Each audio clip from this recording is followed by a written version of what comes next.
A quiet neighborhood in Pamplona, not the kind with shiny cars or manicured lawns, not.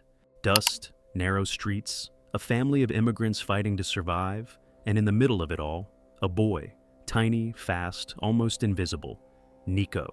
Before the chance, before the spotlight, before anyone knew his name, he was the little brother, the shadow of Iñaki, the skinny kid with shy eyes and restless feet. And when others rested, he trained. When others laughed, he dreamed. Because when life doesn't give you a stage, you build one in your mind. NICO wasn't born into greatness. He was born into resistance. Talent isn't always enough. Not when you're small, not when you're different. The doors didn't swing open. They creaked, slowly, reluctantly. There were trials where he was told, "You're too weak, too raw, not ready." Imagine hearing that, over and over, when your whole soul is screaming, "Yes, I am." He doubted. He broke down, in silence. He watched his brother rise, while he remained behind. But NICO never envied. He observed, he studied, he waited. In one interview, he said, "I've always had to be patient. I knew my moment would come if I stayed ready." And it was in that doubt, that pressure, where NICO began to forge what no coach could teach, relentless will. Then came the call, athletic club, the moment every young Basque boy dreams of. But even then, nothing was guaranteed. He didn't explode onto the scene. He emerged, quietly, efficiently.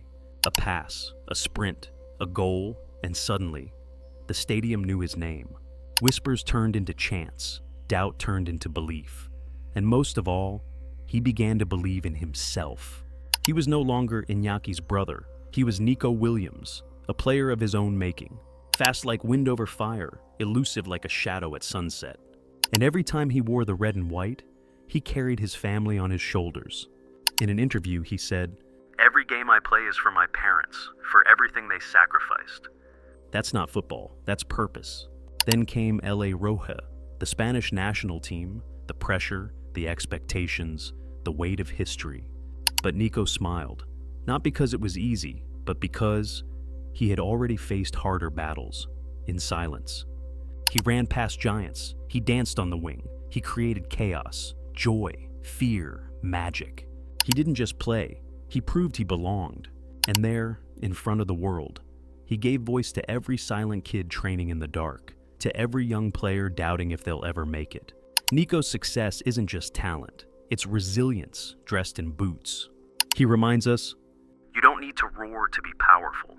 Sometimes the most dangerous ones are those who were underestimated." Today, NICO walks into stadiums, with tens of thousands chanting his name, but he still remembers. The gravel fields, the quiet afternoons, the waiting. And he wants you to remember something. You don't have to start strong, you just have to keep going. NICO's story isn't about being the loudest. It's about listening to your own voice, when no one else hears it.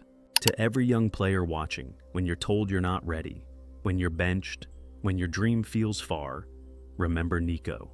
He didn't force the spotlight, he earned it, and now, the world can't take its eyes off him. He once said, "The most beautiful victories are the ones you win after nobody believed in you." That's not just a quote, that's a roadmap. So, lace your boots, get up, train again, and let your silence become a stadium.